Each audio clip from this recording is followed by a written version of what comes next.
Hello, magandang araw po sa inyong lahat. So, ang topic natin today is tuturuan ko kayo kung paano kunin or i-save or paano ko i-save ang sunflower seeds para may seeds pa ako sa susunod na taon para hindi na ako bibili pa sa store. Before anything else guys, please don't forget to like and subscribe my YouTube channel.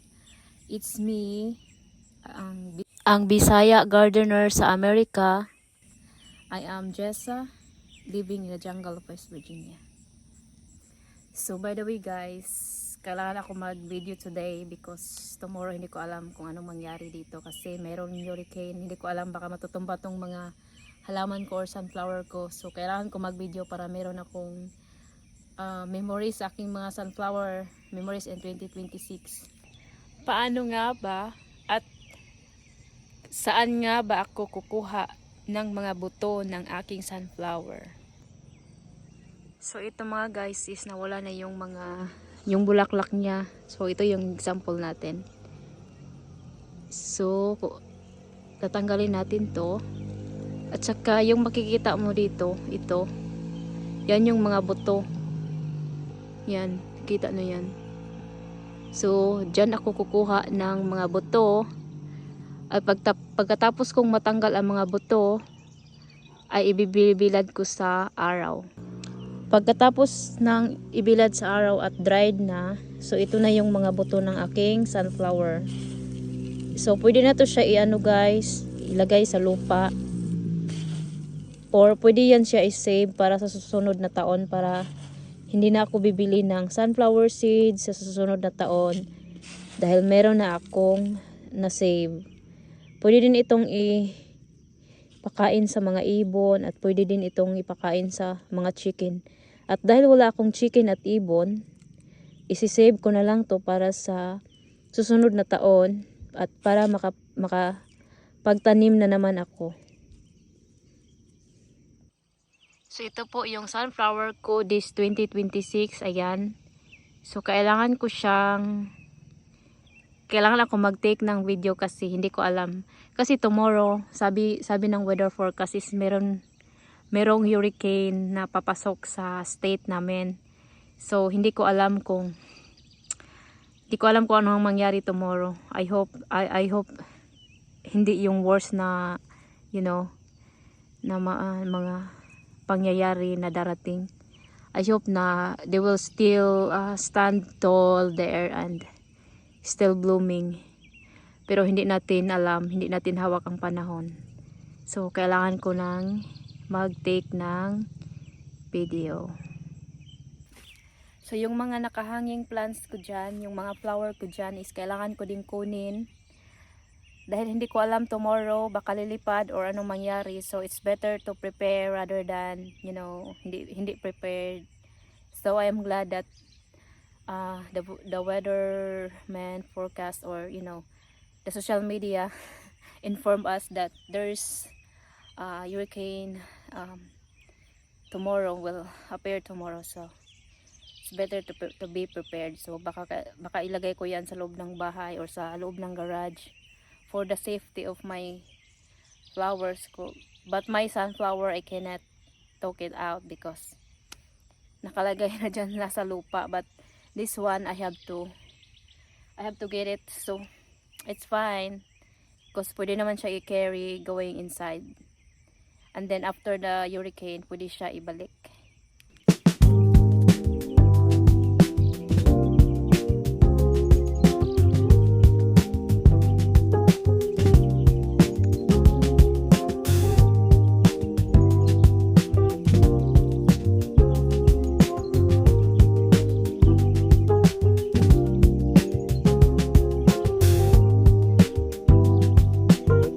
So i-update ko rin kayo sa aking mga tomato. So still green pa rin yung aking mga tomato guys. So ganyan sila ngayon. Pero hindi ko alam bukas. Sana hindi worse yung mangyayari bukas. Merong mga ganito. Sana hindi yun ito matutumba bukas. So, i-update ko lang. Video ako ngayon. Kasi hindi ko alam.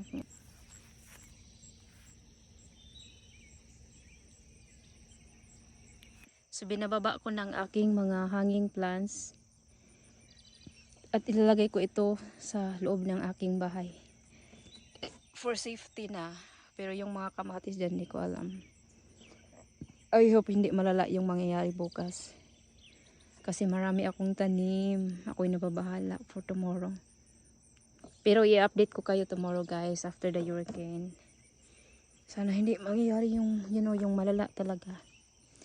Ito yung update ko sa aking mga atsal at saka kamatis. Yung mga bell pepper. Update ko din kayo. Update before the hurricane. Kailangan ako mag-take ng video. May dahon na lalanta. So, update. So, yan yung mga plants ko.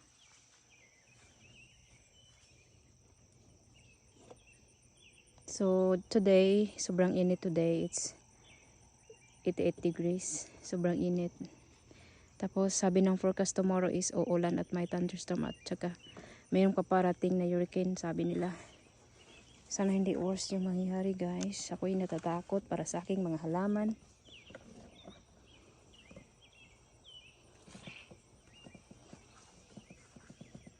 Tsaka meron pa akong mga bulaklak dito.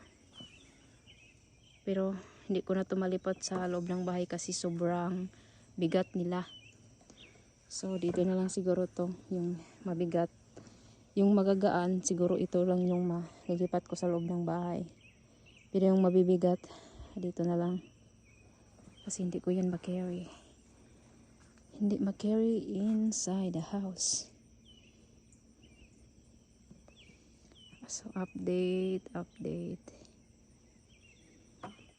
Aking mga bulaklak. Ito yung aking mga bulaklak.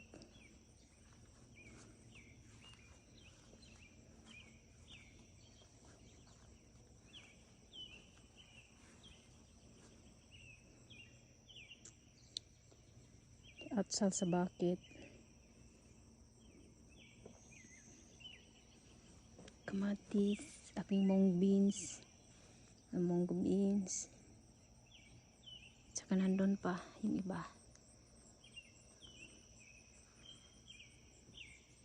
Lilipat ko muna sa loob ng bahay ang aking mga pananim. Let's go.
So these are my petunias guys at ililipat ko siya sa loob ng bahay. So petunia is an annual plant. So ibig sabihin yan is kailangan mo magtanim every year kasi iba siya sa perennial. Yung perennial is itanim mo ngayon, sa susunod na taon is tutubo siya ulit. So hindi mo na kailangan bibili pa ng buto para magtanim ulit. Bigla na lang siyang tutubo. Tapos itong annual plants is kailangan kang magsaboy na ang buto ulit. Kailangan mo magtanim ulit para magkakaroon ka ng petunia. So petunia is an annual plants. So petunia is an annual plant at mamamatay siya sa winter kasi hindi siya makasurvive sa sobrang lamig. So, kailangan kong mag-save ng buto. Kailangan ko talagang isave ang buto para hindi na ako bibili sa store. Kasi sa susunod na taon, kailangan ko din magsaboy ulit at kailangan ko mag-replant ulit. Kasi hindi siya mabubuhay sa winter. So, sa winter mamamatay siya.